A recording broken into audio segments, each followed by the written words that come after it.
विधान परिषदेच्या 11 जूनला होणाऱ्या निवडणुकीसाठी अर्ज भरण्याच्या शेवटच्या दिवशी उमेदवारांची लगबग दिसून आली।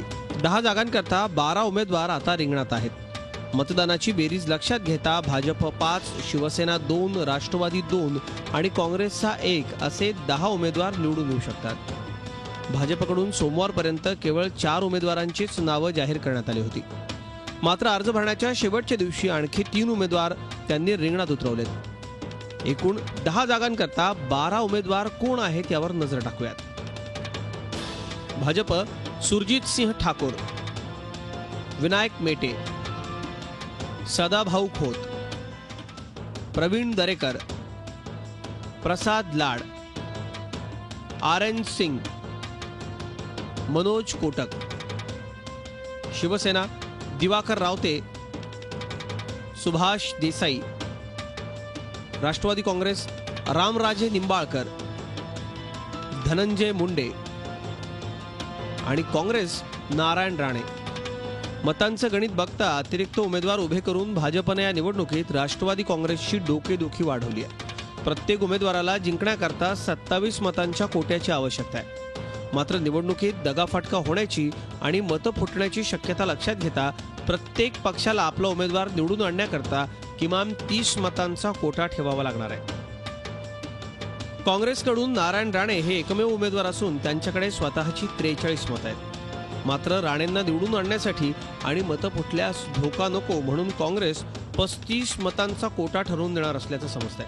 तसं झाल्यास काँग्रेसकडे 8 अतिरिक्त मतं उरतील। ही मतं राष्ट्रवादीच्या उमेदवारांकडे फिरवली जातील। राष्ट्रवादी काँग्रेसचे 2 उमेदवार रिंगणात आहेत। राष्ट्रवादीकडे स्वतःची 41 आणि काँग्रेसची 8 अशी मिळून 49 मतं आहेत। शेकाप 3, समाजवादी पक्ष 1, MIM 1, भारिप 1 आणि माकप 1 अशी मतं आपल्याकडे खेचण्याचा राष्ट्रवादीचा प्रयत्न असेल। ही मतं मिळाली तर राष्ट्रवादीकडे एकूण 56 मतं होतील। मात्र यातही दगाफटक्याची शक्यता नाकारता येत नाही। त्यामुळे राष्ट्रवादीचा दुसरा उमेदवार अडचणीत येण्याची चिंता आहे। शिवसेनेकडे स्वतःची 63 मतं आहेत। ही सर्व मतं शिवसेना स्वतःच्या उमेदवारांकडे फिरवणार असल्याचं समजतंय। त्यामुळे भाजपला शिवसेनेकडून एकही मत मिळणार नाही असं चित्र आहे।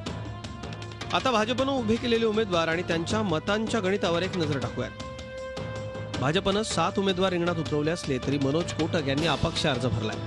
त्यामुळे खरं तर भाजपचे 6 उमेदवारच रिंगणात आहेत। भाजपकडे स्वतःची 122 मतं आहेत। अपक्ष 7, राष्ट्रीय समाज पक्ष 1 अशी एकंदर 130 मतं आहेत।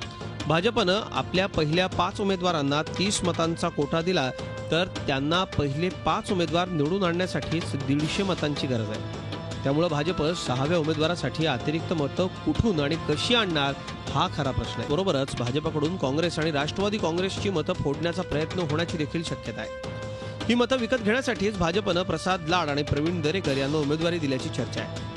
मात्र बाहेरून पक्षात आलेल्यांना लगेचच विधान परिषदेची उमेदवारी मिळाल्यानं माधव भांडारींसारख्या पक्षनिष्ठावंतांना डावलल्यानं भाजपत प्रचंड नाराजी आहे। 3 जून हा अर्ज मागे घेण्याचा शेवटचा दिवस आहे। या दिवशी भाजपकडून अतिरिक्त उमेदवार मागे घेतले जाणार की कायम ठेवले जाणार याबाबत उत्सुकता आहे। विधान परिषद निवडणुकीमध्ये अतिरिक्त उमेदवार देऊन भाजपने या निवडणुकीत चुरस वाढवले। त्याचबरोबर राष्ट्रवादी काँग्रेसची डोकेदुखीही वाढवले। भाजपने आपला अतिरिक्त उमेदवार मागे घेतला नाही तर या निवडणुकीत मोठ्या प्रमाणावर घोडेबाजार होण्याची शक्यता आहे आणि हा घोडेबाजार लक्षात घेऊनच भाजपने पैशाने तगडे असलेले उमेदवार या निवडणुकीत उतरवल्याची चर्चा आहे। व्हिडिओ जर्नलिस्ट अशरफचा दीपक भातुसे, झी मीडिया, मुंबई। झी 24 तास रहा एक पाऊल पुढे।